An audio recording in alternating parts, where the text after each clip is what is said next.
Hello everyone, I'm Giuseppe Nelva from DualShockers.com, and I'll be your host in the 6th episode of our WeebCast. With me, as usual, is our charming co-host, Emily Hobbs. Hey guys, how's it going? Well, I'm great. I don't know, how are you? Not talking to you, I'm talking to our loyal viewers. As usual, we always have to do this. Well, if you're not familiar with our WeebCast, it's a weekly podcast, a weekly podcast. A weekly podcast, if you will. In which we talk about Japanese games, anime, Japanese geek culture in general, and more related topics. Today our main topic is the resurgence of Japanese games that have returned into prominence worldwide after a few years of kind of limbo, at least a bit weaker years.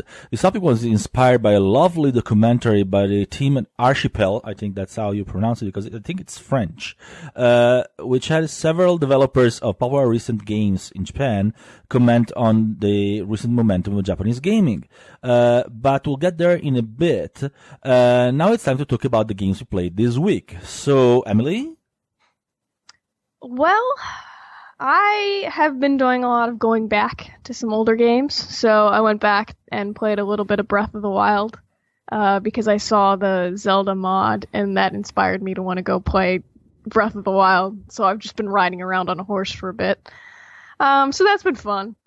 And then I went back and I got to play some Shin Megami Tensei games, so I've got the urge to go back and play Devil Survivor 1 and 2, so I'm going to get into that eventually. So I'm not quite sure which one I'm going to go back and play through first, but I'm excited because the Devil Survivor 1 was the first Shin Megami Tensei game I played. So do you play them or you just decided to play them? Oh, I've played them already. I just want to play them again. No, I mean this week. We're talking about games you played this week. I touched a little bit on both, and I'm not quite sure which one I want to go back and play full time through. Mm-hmm. So anything else? In the comments, tell me what to play. No, that's pretty much it for games. I finished my last semester of college, so I'm graduating next week. So. Oh my God! Congratulations! What are you graduating? Japanology? Yeah, Japanology. You got it. And computer information systems. So. Oh my God! Compoopers. Yeah. Yeah, that's why she is not on Twitter, because she's afraid of Twitter. Because everyone asks me, where is Emily? Is she real? I'm not real. I'm a catfish. She's not on Twitter, so she must not be real. I'm tricking all of you. Yeah, I'm trying to convince her. Elaborate ploy. I'm trying to convince her to get on Twitter so you can all follow her. So please, in the comment, tell her to get on Twitter so you can follow her. Okay, so what about me? What did you get it? Yeah. So, well, Japanese, not much, actually. Besides the usual mobile game, because I didn't have much time this week. I played the usual, Grand Blue Fantasy, the usual, Mavlev mobile game, and then I played mostly, Total War, Bruno Britannia, which is not Japanese, definitely, because I need to write the review. It's late, I know, but this is not a game that you can review in 2 days. It's way too easy, though. They're making a patch to make it harder, but yeah, So do I write the review before they release the patch or after? So that's a little bit issue. But in any case, and then I played a lot of Conan Exiles, which is definitely not Japanese, because I also need to write the review of that one, because they gave everyone the review keys the day of the release of the game after a year of early access. But there is so many new things and you have to start from scratch because, of course, all servers are being pretty much wiped. So yeah, that's been fun. I'm not gonna spoil my reviews. I played a bit of Final Fantasy XIV as usual. I played some more Mavlev visual novels because I can't spend a week without playing some of those. And well, like crack for you. Yeah, no, it's more like there are a ton of them, and I haven't finished them all. And they are in Japanese, so I'm kind of slower at playing them. So yeah, most of them are in Japanese. But yeah, that's pretty much it for me, Japanese-ish wise. So what anime did you watch this week? Well, I'm glad you asked. It's been an English dub week for me. Ew. No, mostly. Ew. But I watched a really cute anime on Netflix called Agretsuko, and it's about a little red panda named Retsuko. And she basically it's a Japanese show. She works at like a Japanese office building in like an accounting. She's a secretary or something, and the world's filled with a bunch of these little animals, and it's got a Japanese voice acting, and it's got English voice acting. So if you don't like the English, but you should like the English because the English is fantastic. And I watched that. They're like the 15-minute episodes that they sometimes do for shorter shows. So you can binge that in a day easily, and it's adorable. It's real. It hits home too close a little sometimes. And it's a really good show, so I would recommend watching it. And it doesn't like some shows when they localize to English, they try and get rid of some of the Japanese stuff. But this is very clearly in Japan, just with animals. Like they go out drinking to a bar, and the office buildings are very clearly Japanese, and it's all very, very clearly Japanese. So they don't try and like pull back on that with the English dub. They just go for it. Yeah, that sounds so really not cute. up my alley, really. Well, it might be up some people's alley. I'm it's sure. Adorable. I just like intimately dislike anything with animals as protagonists. It's And my weakness. It is. Okay. But two other shows that I watched. On Toonami, I picked up on the English dub of DB Super, which I had watched most of the Japanese of. So it was neat to go back and see, because I haven't watched Dragon Ball Z in English since I was little baby Emily Jr. with my brother. And GT destroyed everything. But Dragon Ball Super is really dumb and stupid and great, and the voice acting's fine, and I'm probably going to go back and watch some of it. It's great. And one last thing, I watched the JoJo's Bizarre Adventure English dub in the Phantom Blood arc, and I don't know if I've talked about it on the WeebCast, but I'm a huge, huge fan of JoJo's Bizarre Adventure. It's the best thing ever, and everyone should watch it and read it. But don't watch the movie. And I mean the live-action movie. It's terrible. Oh, yeah, no, don't watch that, yeah. I mean, watch it to laugh at it. I actually saw it on the plane when I was going to Japan last time. Oh, really? To get in the mood, right? Because sometimes, Yeah. sometimes in plane, at least the airline I take, they have like movies from the world, like various cultural movies and this time from Japanese movies they had JoJo's Bizarre Adventure. I was like, what the heck is this thing? And so I watched it. I actually watched the first hour of it because I could not, I just couldn't. I just had to change. Yeah. So terrible. The live action is not the best. But it is fun to watch if you plan on laughing at it. If you can like enjoy B-movie kind of sort of stuff. That's not B. But the English dub of JoJo's Bizarre Adventure, I cannot tell if I like it or if I hate it. I don't know. I genuinely don't know. I watched a couple of episodes of Phantom Blood in English, and then I watched a couple of episodes of Battle Tendency in English. And there are like high and low points, and they're doing these accents, and sometimes the accents are great, and sometimes they're the worst thing I've heard in a long time, and I don't know if I love it or if I hate it. So I need everyone in the comments to tell me if I love or hate the English dub, because I don't know. You hate it, let me tell you. But I gotta go with majority vote. Okay. Well, I'm the majority. Well, I live in America. We go with a majority vote. I am the majority. Anything else? Giuseppe. How did you say my name? With like a little snake hiss. No, I mean that's not how you pronounce it, but that's fine. All right, let's not get into that. Americans. Anything else? That's about it. Alrighty. So what about me? First of all, because of course it's all about me. First of all, let's have a minute of silence for Persona 5, because I dropped it like a third, which it is. I dropped I'm it a sorry while to I'm sorry to say I gave it 5 episodes of chance, and I was hoping the first was kind of promising, then it became less promising.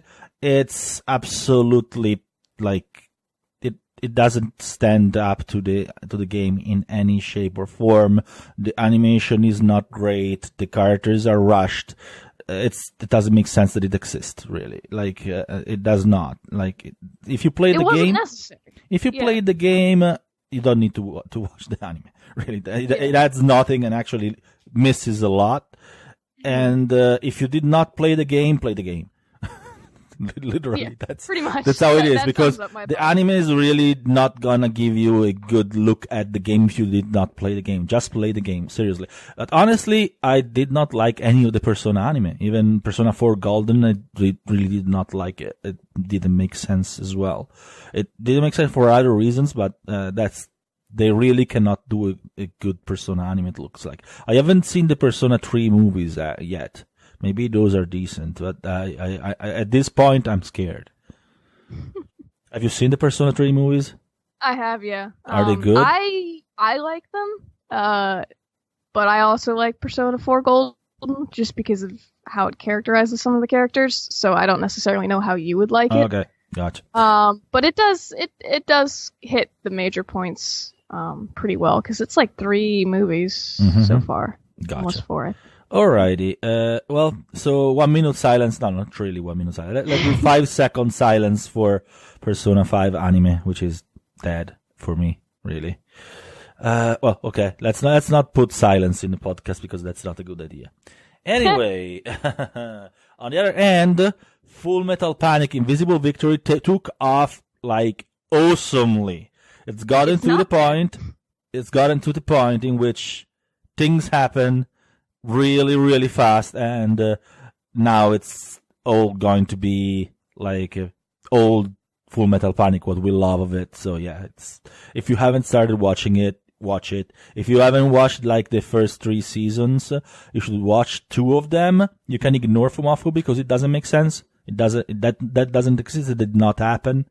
But you have to watch the other 2 seasons, the serious ones, because they introduce you very like they introduced the story of the third one. So, and they're great. So the first one is a little dated, I guess, animation wise, but it's still a great story. So you really should watch them all. If you haven't watched them first, of course. If you have watched them, you can jump right into the third, and it's absolutely fantastic. Then Megalobox confirmed itself to be absolutely fantastic. That's another one that if you like anime in any shape or form, that's a series that you have to watch. Then I continued watching my usual, heartwarming trio of anime, which is 3D Kanojo, Tadakun, and Otaku Nikoi wa Muzokashi, which also are still great, and they're doing they're doing really nicely. Like the latest episode of Otaku was a little bit filler, I guess, but the other 2 was still great. So I'm still watching them and enjoying them. And of course, that goes without saying, Legend of the Galactic Heroes is still fantastic. Like it's absolutely great. So much that I restarted watching the old ones because I can just wait for the next episode. That's how you know it's really good. Yeah, really, absolutely. Like it shows things in different way than the original. Like rewatching it, I noticed more difference than I remembered. Because when I watched it the first time, it was a long time since I watched the first series, and I guess that's a testament to the quality of the new series because it didn't make me go like, oh, it's missing points, Yeah, But it was there faithful are enough. several differences that are not better or worse, but it's good to watch them both. I would suggest if you're watching the new series, also watch the old one because it's great, and probably because it's going to go much longer than the new series because 12 episodes against like 110, I believe. So yeah, watch it definitely because it's going to give you like a much bigger view on the universe, which is really great and really good to be explored. And yeah, I'm sorry I always talk about the same anime every week, but it's not Well, like they're there are good. good ones. I mean, And yeah. and I refuse like categorically to watch Dragon Ball because I hate Dragon Ball. I despise it, and I would That's never fine. watch it. By the way, fine. because Dragon Ball is just bad. Just so you know. Good for you. No, good for everyone if just burn it. Anyway, oh yeah, this is not anime, but it's a Japanese TV series. I finally finished. I started a long time ago. I finally finished to watch the Father of Light, which is the TV series inspired by Final Fantasy XIV on Netflix. And yeah. and because I stopped watching it because the actor playing the father passed away, so Aw. feelings. But Feelings. yeah, well, it was really, really, really good. Like it was absolutely fantastic in his role, and it wasn't a fantastic actor in many other roles. And How did so they play it off in the show? Did they? no, he passed away after the show was finished. Oh, okay. So I thought it was during. So yeah, in the end, like very much feelings and a lot of feelings in watching it and all. But it's one of those series that are so cheesy, they're so good, So if you're ready, if it's not too soon, I suggest to give it a watch. Especially if you play Final Fantasy XIV. If you don't, it's probably going to be a little less impactful for you. But it's very nice. It's very good. Yeah, it's on Netflix, so it's easy to see, to watch. And that's it for me this week. So yeah, we can move on to our main topic, which is the renaissance or resurgence or rebirth or whatever you want to call it, the noyatese of Japanese of Japanese games.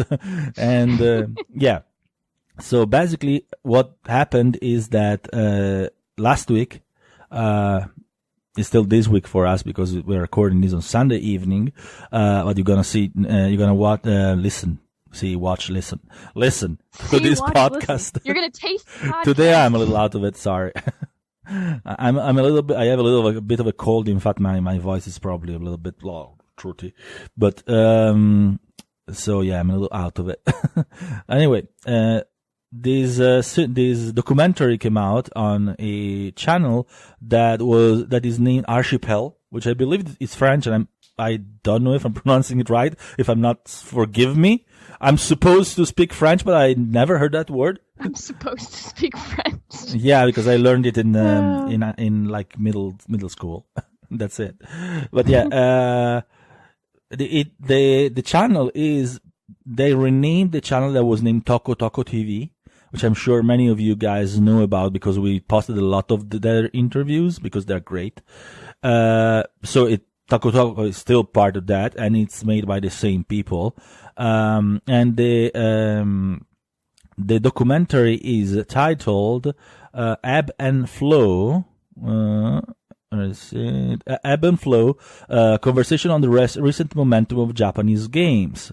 And it's directed by Ann Ferrero. Actually, why I'm pronouncing it like an American, Ann Ferrero, and Alex Zabava. I'm not sure if I'm pronouncing Zabava right because I don't know him. I actually know Anne because she's French despite the Italian surname, and I know her because I interviewed her in Tokyo a while ago when she was working on her previous documentary, Branching Paths, on Japanese indie games, and she's an extremely good director.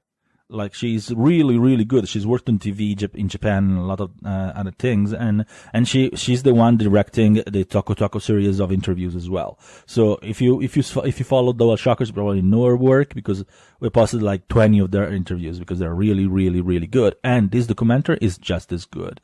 So what they have is several developers, including Yoko Taro, director of Nier Automata, Toshiro Nagoshi, the producer of the Yakuza series, Fumihiko Yasuda, the producer of Nioh, Keiichiro Toyama, the producer of the Gravity Rush series. Sorry, director of the Gravity Rush series, not producer. And Katsura Ashino, the producer of Persona 5 and more, talking about this movement of Japanese games that have been returning to the spotlight after a period of limbo. So we're not talking about the documentary per se, because you guys need to watch it. We're gonna have, like, if you go to the post in which we're posting the podcast, so you're probably gonna see it. We're gonna link it so you can see the documentary as well, and you can watch it and see what they mean. But we're gonna talk about our own ideas about this topic, inspired by what they say. So let's start it.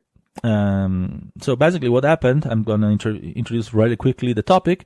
In the past few years, we have seen some really, really, really, really good Japanese games that came to the West and became super popular among people that maybe weren't even very keen on Japanese games before, or JRPGs in general. Of course, they haven't sold, like, in the gazillions, like, most of them at least, like, most AAA, Western games, but they still sold a lot for Japanese games. Well, besides the Monster Hunter World, which did sell in the gazillions, they just passed 8 million copies sold, shipped plus.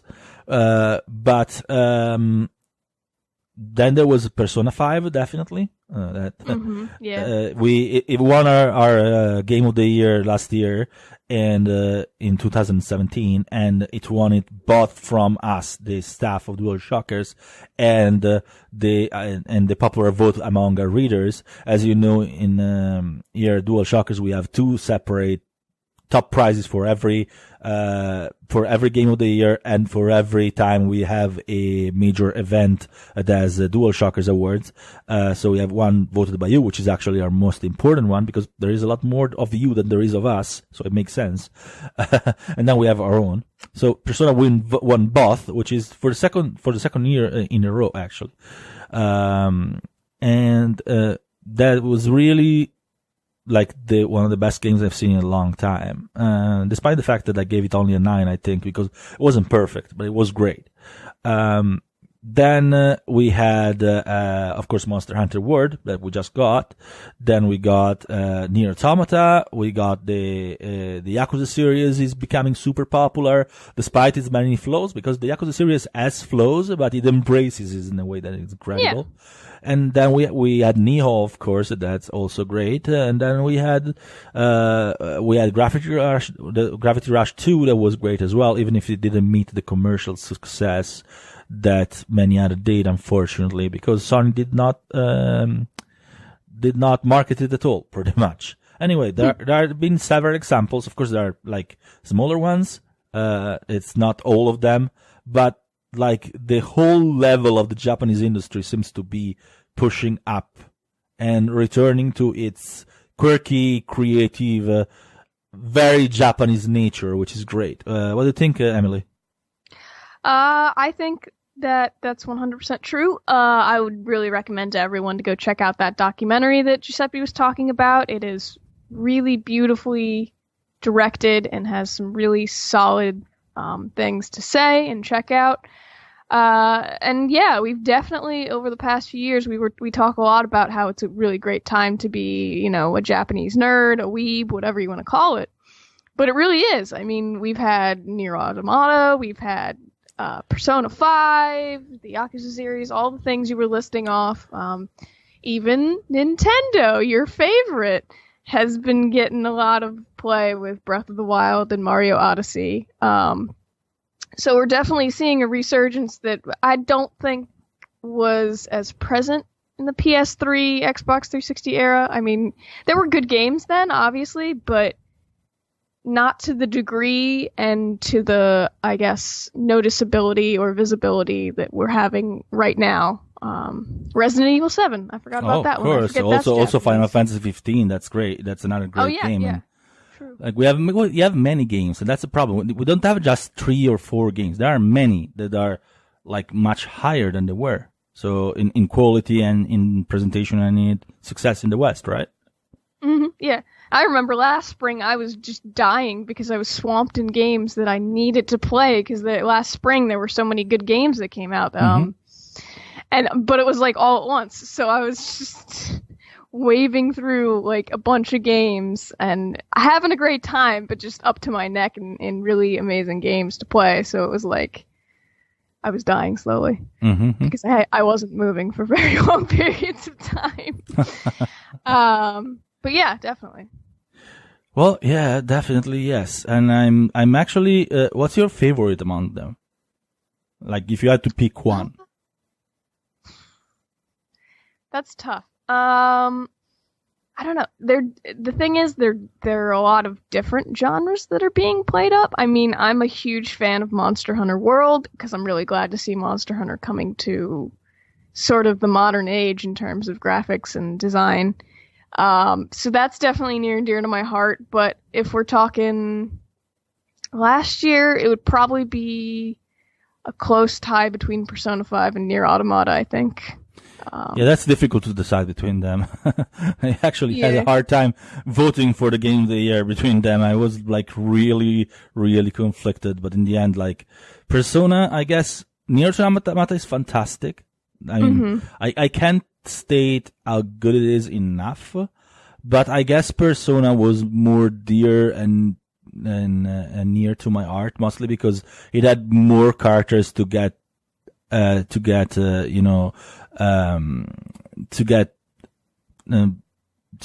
love, you know. Like Nier Automata did not as much time with the characters. Makes sense.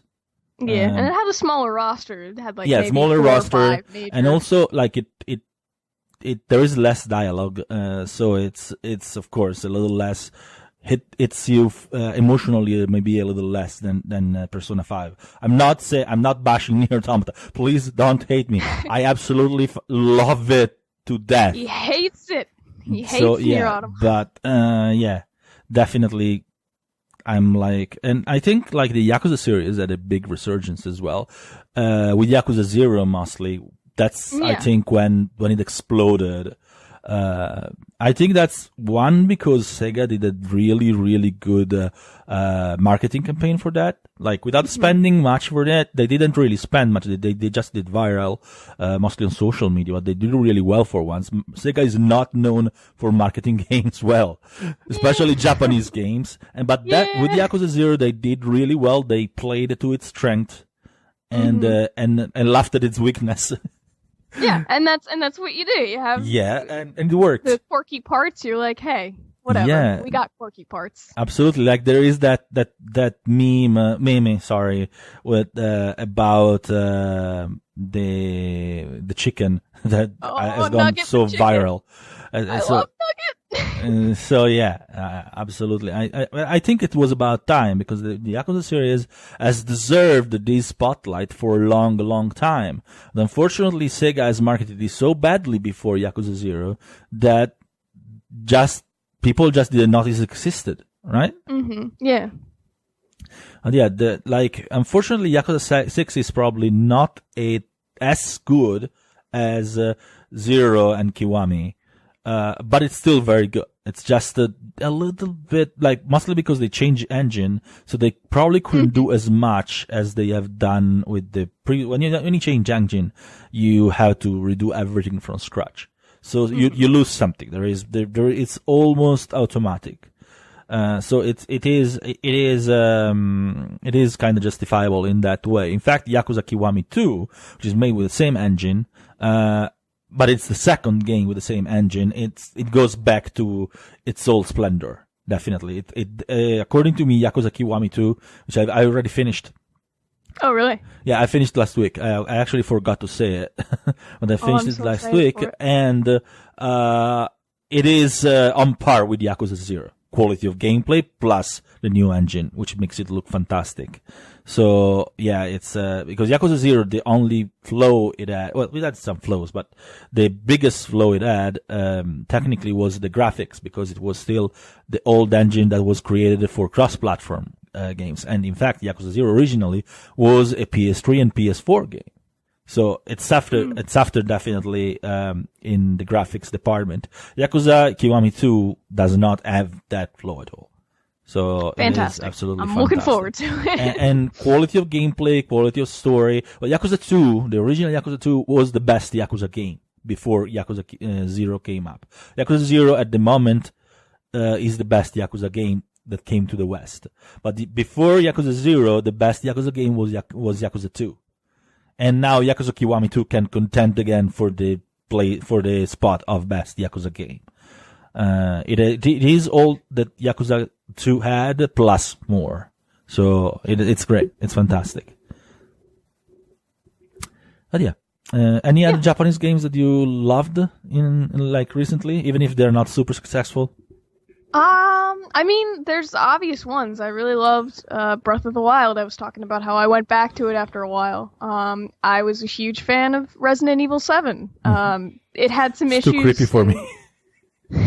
I love scary games. It was my roommates and I all holed up together in a room, and we played it for hours on end and just got super spooked and scared and shot a bunch of... I can't take that. I'm sorry. I love spooky games. I'm too much a scaredy cat.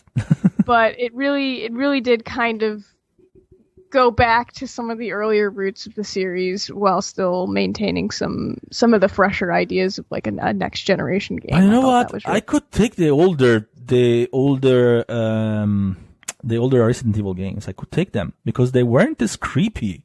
They were more survival. Yeah, they were more survival horror, and they were more like a shooter thingy. And the horror part, I think they changed the horror like genre, because before like it was more zombie survival, more or less. Mm-hmm. Now it's more like crazy, creepy, Evil Dead-ish. Well, it's everyone's going after what they did with PT. Everyone saw PT and everyone loved PT, and so they're like, we're just gonna do PT. And that's PT too, basically, without Kojima. Pretty much, yeah.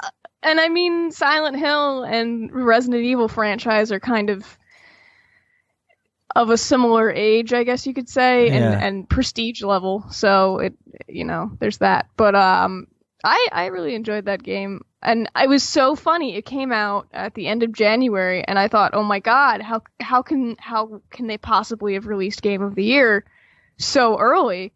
And then all of a sudden, I'm getting all of these games, and I'm like, "Fuck Resident Evil 7! Look at all of these other games." Yeah. And it was last year. Have you played it in VR?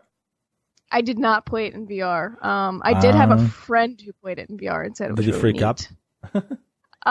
Yes. Yeah, I had to play it in VR at an event, and I don't want to do it anymore. Yeah, I can imagine it would be tough. It was just the demo, but because I don't have PlayStation VR yet. Mm-hmm. I have this problem that I have to stay alert for news pretty much 24/7, so I literally cannot afford putting a headset on. Which, like, if PlayStation was so nice to put a news feed inside the PlayStation VR. I'm sure you could rig it. I'm sure you could get someone to rig it. Yeah, possibly, I guess. But so I haven't jumped into VR as well, especially since most VR I played at events did not catch me so much. I still prefer playing on a screen, to be honest. I do as well. A friend of mine has a Vive, and I played maybe an hour of that. And then in between, I have to take breaks because I just get so motion sick, I guess. Gotcha. I don't know. It's very jarring to me as an experience. Sorry, go ahead.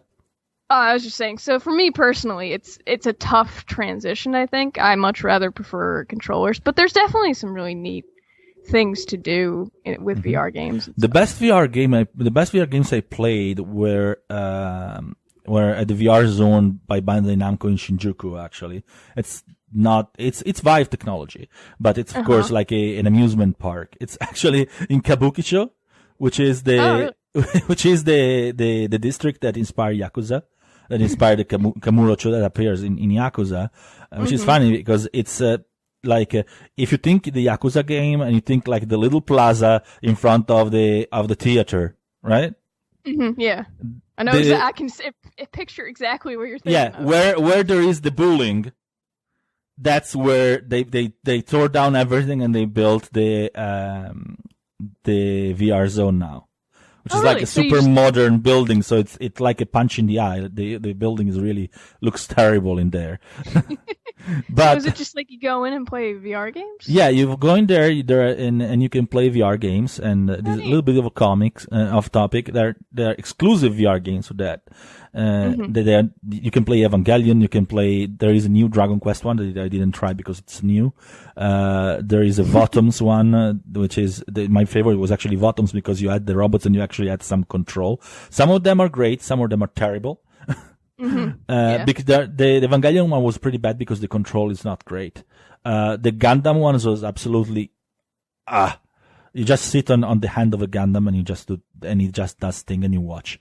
But there are some really, really good one. And the funniest problem is like obviously Mario Kart because you play Mario Kart in VR and it's great. You know, Oh my it's god, too that'd fun. be great, yeah. The funny thing is that I went in a press event, so I didn't pay. But the funny thing is that I played all the time against other journalists, and I, as usual, came up to the conclusion that journalists suck at games because I won every single time. Because they are competitive games, of course. But Of course, yeah. You gotta that's win. pretty normal. Like every time I play with other journalists at events, and I lose my faith in humanity. But yeah, anyway, digressing. Like, let's go back to the resurgence of Japanese games. Yeah. Well, there have been so many games lately that, like, even those that are not like super duper popular, I think they are getting like more popular just because there is this momentum for Japanese games. Even if you think like the Senran Kagura series, which is not like a super popular series, but it sells well. Because it's so Japanese that it embraces its Japanese nature, which I think it's the point that these games are not like westernized in any way. Those that have been successful, they are well, maybe Resident Evil you could say it's westernized a bit, but Resident Evil has always But the been series kind has of always westernized. had, Yes. borrow overs. But in any case, most of them, they're not westernized at all. They embrace the Japanese nature and they're cool for that.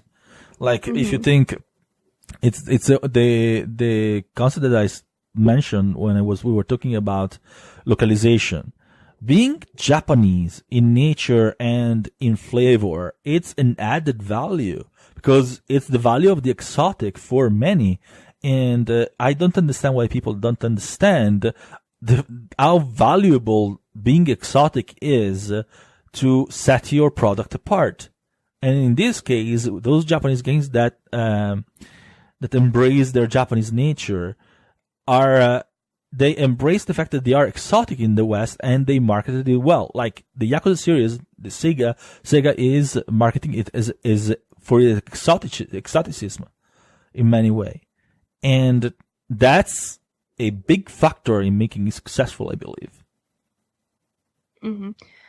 When going back to the interview a little bit that they had, they talked a lot about different developers were talking about an era of gaming where when you were developing a Japanese game, they were thinking about the overseas market and how is it going to be received in the West, and we should try and make it appealing to the Western audience. And then you see these developers, and I believe it was when they were interviewing with Atlas. One guy. Yeah, he said, try to please everyone and you end up pleasing no one. Yeah, and exactly. I think that's a really good quote and really embodies kind of how we've gotten back from, well, you don't need to necessarily develop for the West. You just have to make a good game. Exactly.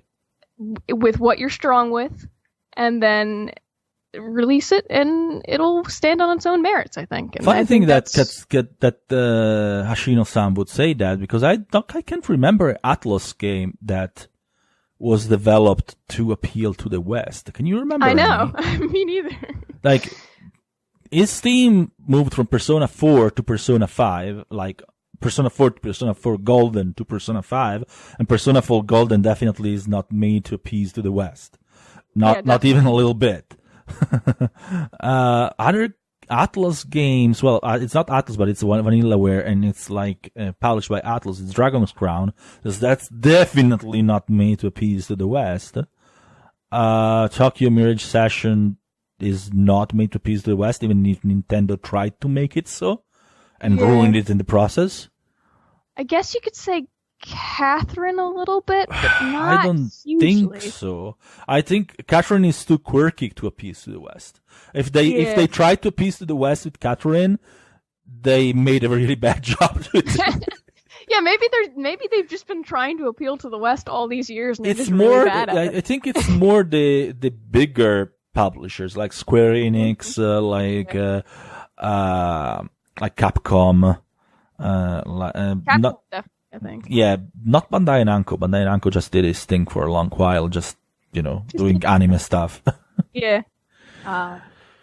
Bandai Namco is a bit of a different case. They still have, I believe, to find their Eureka for Japanese games, because like Square Enix did it for Final Fantasy 15 and Nier Automata.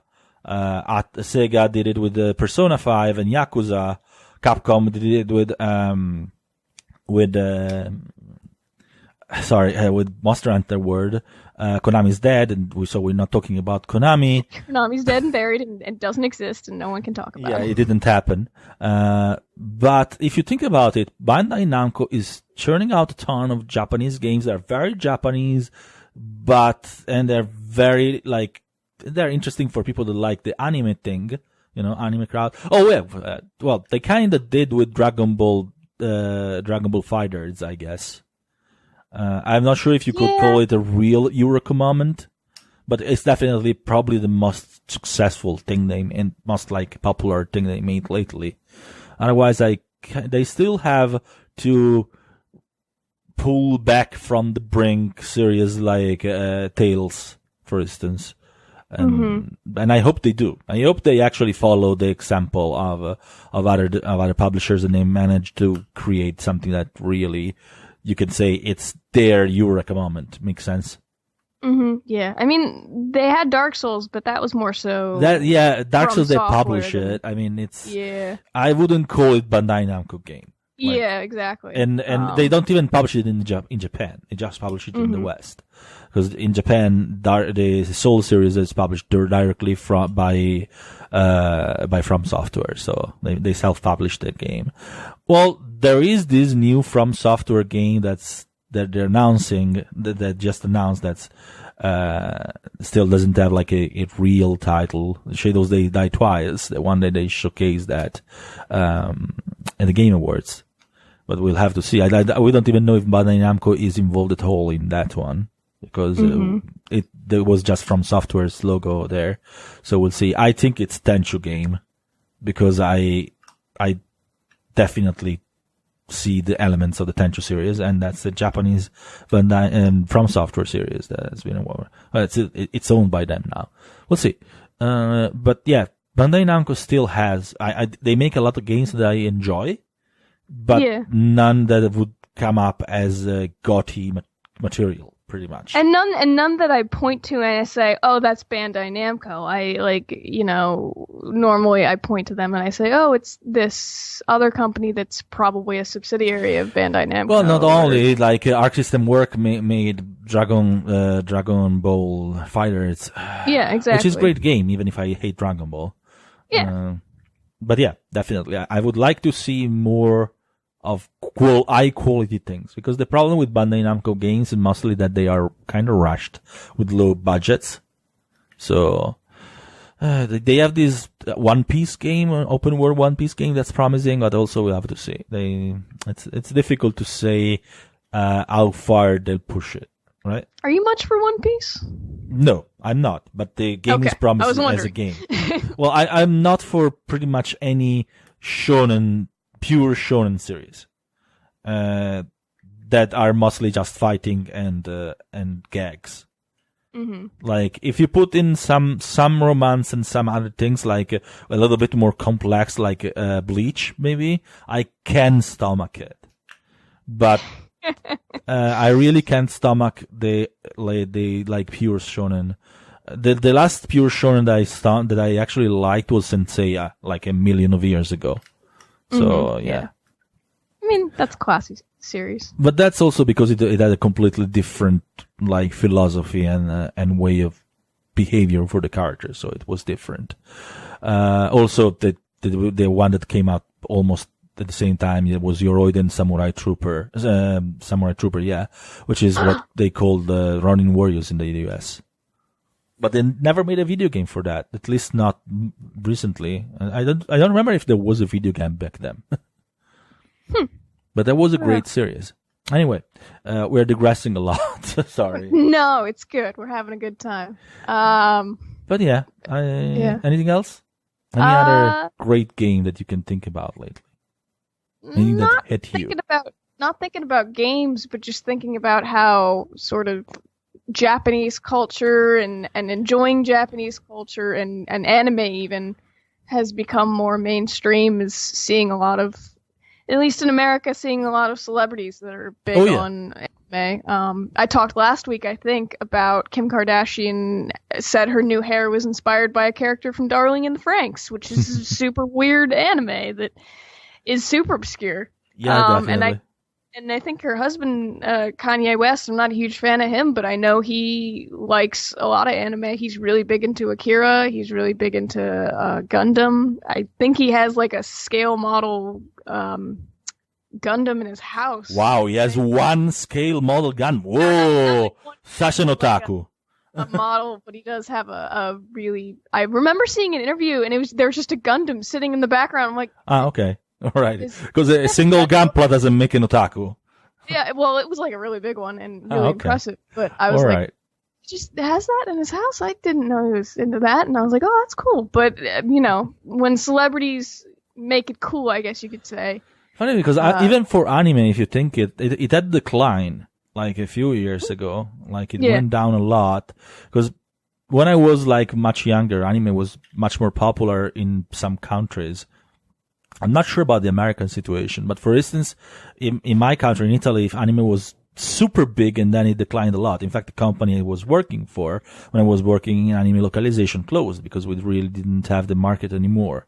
In the end, it was like, it's very interesting how anime came back alongside video games. Maybe anime did not yet come back at the same scale. But still, it's like anime still see it as a kind of niche-ish thing.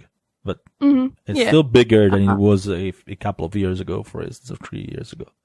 Definitely. Yeah. And when I think of anime, when I was younger, we didn't even think of it as anime. We thought, we had Dragon Ball Z, we had Sailor Moon. Pokemon, yeah, they were just, Saturday morning cartoons. My brother and I watched Yu-Gi-Oh! And drew cards based off of what we saw on the TV because our parents wouldn't buy us the cards. So it was just cartoons. And I mean, I think it's... Yeah, you got some such bad cartoons there. I mean, anime in there. You didn't get all the good ones because mostly those Sailor Moon was great. Sailor Moon was good, but that was one of the few. Mostly you got shonen stuff and very little too. In Italy, we got in most of Europe, actually, due to how cheap they were to localize and to, license, we got some anime that you guys never seen, like all the Leiji Matsumoto series, all the robots, like, Majinger, Grandizer, all those things. In America, they never came on TV, which is why in Europe, actually, anime has always been much more popular than in America. Because those were really, you guys had like 4 or 5 big anime, right? Well, we had the big 3, which was One Piece, Bleach, and Naruto over here. And Dragon Ball, I guess. Well, Dragon Ball is kind of like the looming cloud over everything else because it's always has been and always will be kind of thing. And then Pokemon as well. Here we had like 1 million Japanese anime, and even stuff that are super obscure. It was just on TV, like week after week after week after month after year was always something new. Sometimes they didn't finish them because they wouldn't finish localizing them, and they just moved to the next.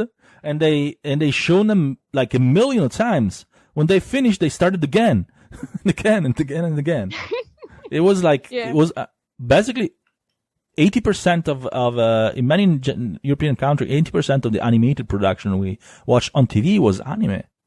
So that's why, like, Japan is kind of in our blood. You never even had a chance to not be a weeb. Yeah, I was born weeb. There is nothing like I was indoctrinated as a weeb since my childhood.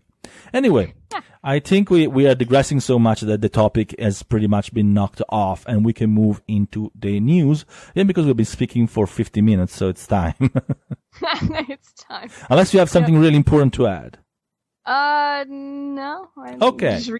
Yeah. So let's go into it. News. So Hironobu Sakaguchi, the father of Final Fantasy, is getting his new game Terra Wars, which is a spin-off of Terra Battle, into beta soon, not just for Japan, but means that it's close to release. So another mobile game from Hironobu Sakaguchi. I know there are mixed feelings about the mobile part. Yeah, I can see how people would be hesitant about this especially news, since he promised the console version of Terra Battle. We know nothing about it. Yeah. Sakaguchi, we need it. Gooch, please tell us something about it. Thank you. Then, Capcom is going to release 2 major new games this fiscal year. Woo! Which I believe they have not been announced, because some people told that one of them could be Mega Man. I'm not sure Mega Man actually counts as a major game. It's been a while. It's been a while. I think Mega Man is more like a niche release in certain ways. Now it is, yeah. Yeah. Back in the I day. mean, especially Capcom's talking about these games together with Monster Hunter World. So I think with major, they intend something on the Monster Hunter World scale. So I'm believing we're going to finally get an announcement of the next Devil May Cry at E3. I don't have any inside source, don't quote me, but that's what I believe. But I don't know which the other one could be. Yeah, the rumors about Devil May Cry 5 have been around for a while. Forever.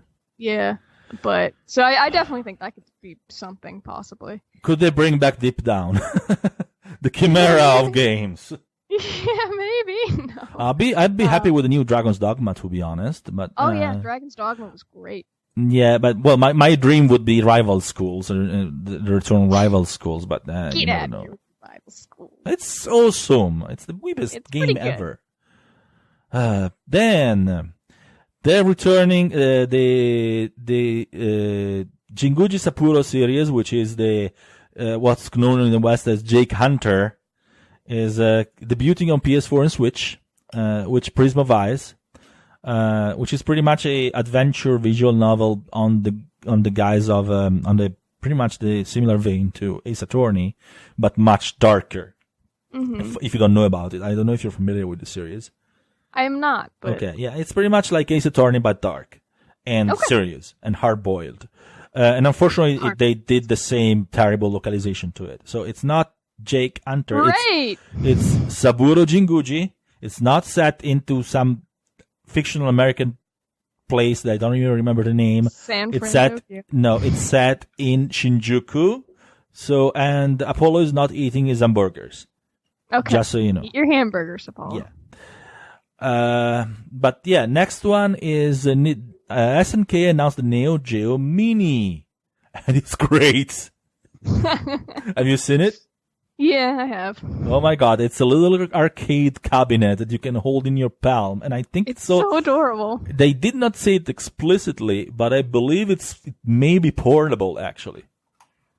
And it looks great, and I loved my Neo Geo. I have very few games for it, but I loved the console. I really want this thing. It's so cute. Yeah, definitely. I'll buy it. This will be the first mini console I buy. I did not buy the SNES Mini. I did not buy the NES Mini because I have a NES and a SNES, and I don't need them. But the game for the actual Neo Geo is so costly that I will actually buy the mini one happily. Then we finally got a reveal of Warriors Orochi 4. Which will be for PS4, Xbox One, Switch, and PC in the West. They're just releasing PS4, Switch, and PC for Japan, but in the West, we are being more platform ecumenic.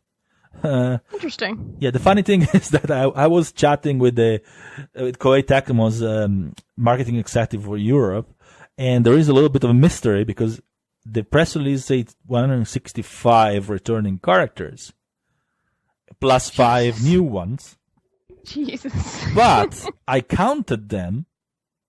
Oh my god. And they are 164. So now it's checking, and it'll get back to me.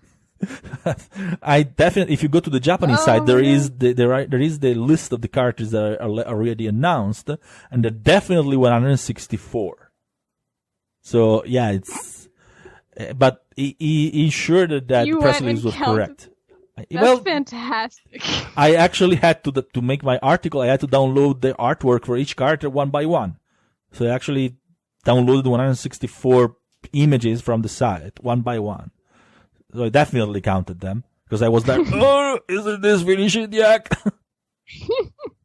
I want to stop. It was like 8 in the morning, and I didn't sleep yet, and I was like, "Oh," which is why I actually went back and recounted them because I wasn't very much awake by then.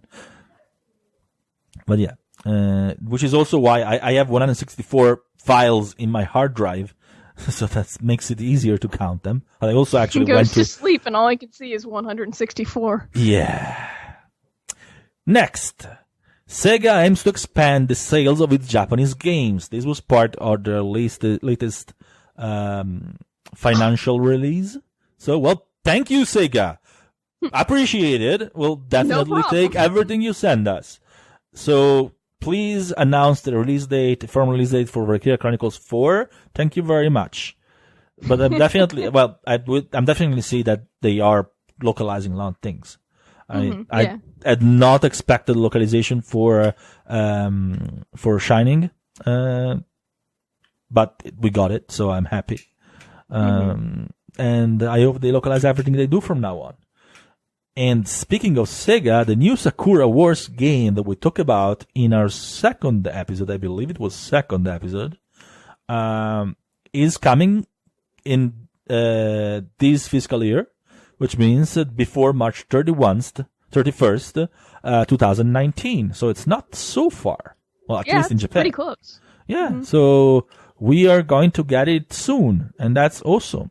I'm so happy about it. Then more. There is a ton of news this week, which is why I was kind of hard to finish talking about our main topic because they were almost at our hour mark. We never managed to go shorter. Sorry, guys. Yeah, so we're trying. We're not. So Final Fantasy 14 is getting its patch 4.3. On May 22nd, it's going to be a ton of content. Patches for Final Fantasy 14 are enormous. They get a ton of stuff. They do them quarterly, but they put in new dungeons, new raids, new story. So the story has gotten to a really intriguing part. So I'm not going to spoil anything or say anything. But if you're not playing Final Fantasy 14 and you love Final Fantasy, don't be intimidated by the fact that it's an MMORPG. It's one of the best Final Fantasy stories I've seen in a long time. So you should play it. Emily, you should play it. I want to once I do it. Acquire money to go play it. It's not so costly. So they have a lot of discounts every time. So more Square Enix, they promised multiple blockbuster and medium games for this fiscal year, which is interesting because the only blockbuster games that I can think of for this fiscal year are Kingdom Hearts 3 and Shadow of the Tomb Raider. So it would be interesting if they have more. They also say that they're going to have some major releases of new IPs. And there is no major release of new IP scheduled this year. The only new IP they're publishing this year is Octopath Traveler, but that's not something I would consider a major game. Yeah, I mean, it's definitely interesting, but I wouldn't consider it a major release, yeah. Definitely. Well, there is Left Alive, but that was not listed in the fiscal year 2018 releases in the latest financial documents. So we'll have to see if it actually comes out in 2018 or not. Well, those documents are normally partial, so it's not given that it's not coming. So we'll have to see. But we'll see. They have which was the other piece of news is that they are going to have a video showcase at E3. So I expect them to announce a lot of things. That's more work for us. Thank you, Square Enix. Yeah. E3 is literally the period in the year that I hate the most. because I literally cannot enjoy it. When there is a tree, I work about 20 hours a day, and I literally can't enjoy the conferences, and I go back like a few days after I watch them again because finally I can enjoy them.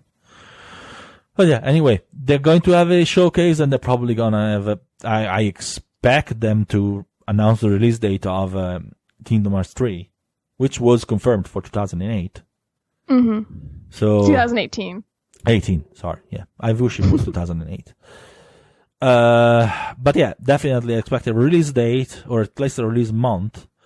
I'm guessing we're probably gonna get it around November, because I think that's reasonable. Yeah, in October, maybe end of October, because September we're gonna have Shadow of the Tomb Raider. So they're probably not going to want to have their own games competing.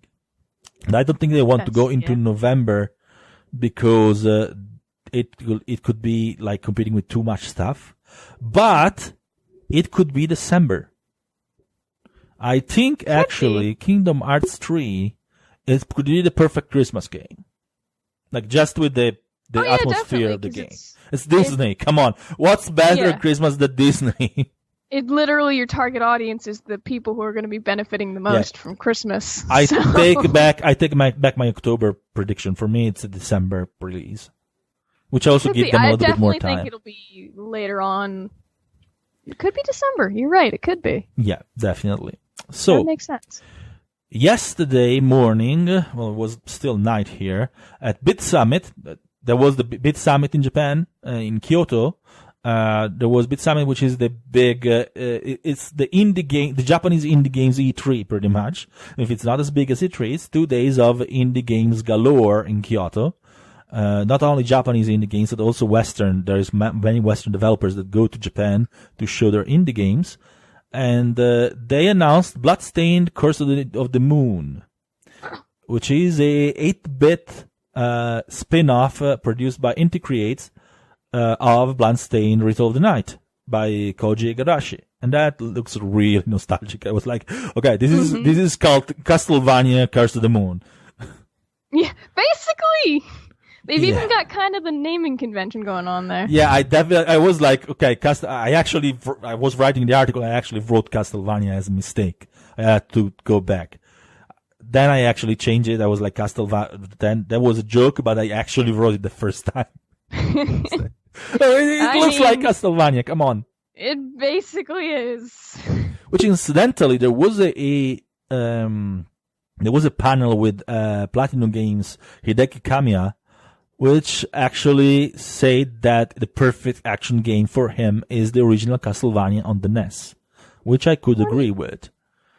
Speaking of Platinum Games, we have Hideki Kamiya and Inaba-san at their, which are the two major producers and directors at the Platinum Games, at a panel at Bit Summit.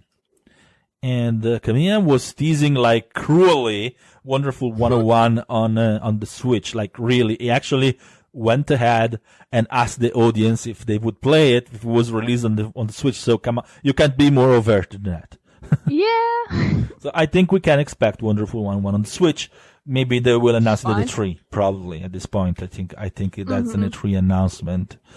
And more importantly, because Wonderful 101 is good, but I mean, it's not an incredible game. It has its high and low points.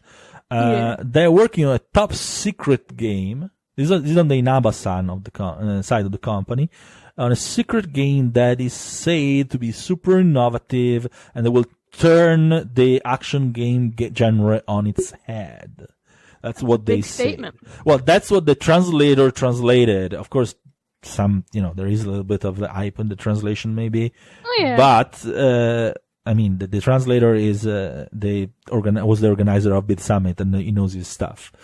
And he also knows a lot of things. And they say that this game is so secret that not even everyone inside Platinum Games knows about it. They have a little vault. Yeah, that's interesting, but I have no idea what it could be.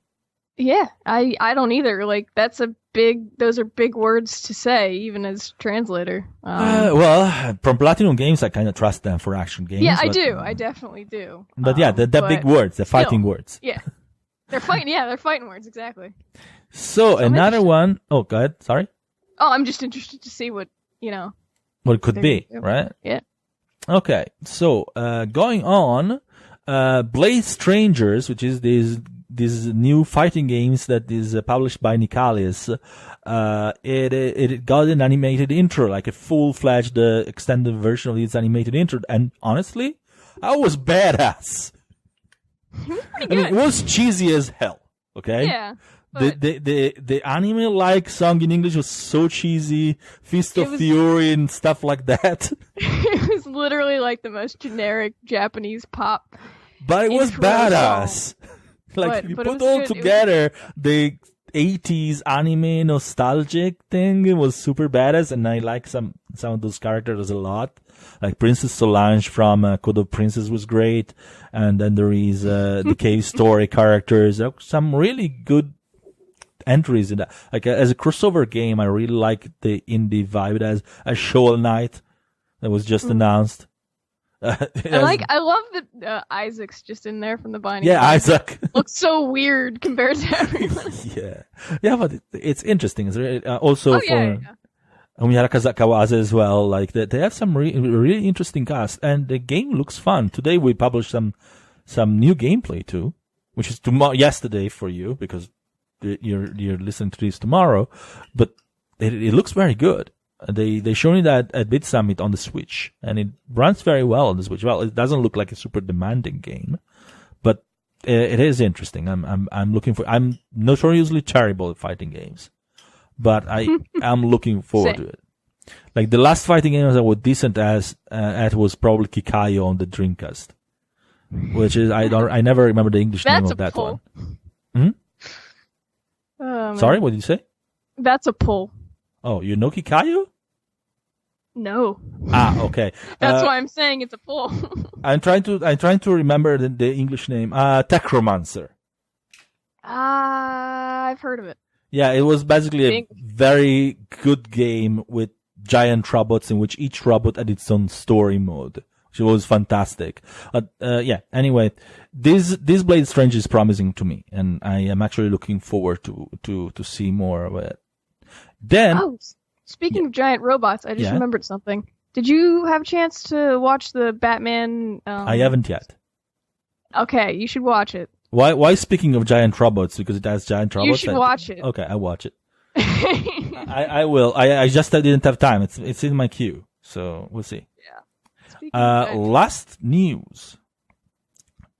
The artist behind the Mana series, Secret of Mana, Seiken Densetsu 3, Shinichi Kamehoka, is going to announce his return to consoles in the summer, which is, he actually teased it before, but he said it would make an announcement at the end of the year, so it looks like his plans has been pushed up.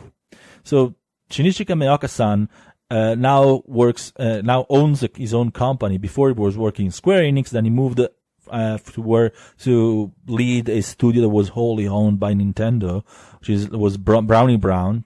But they now he owns his own studio. It's called Brownies, and they released a really lovely mobile JRPG called Eglia, the Legend of the Red Cup.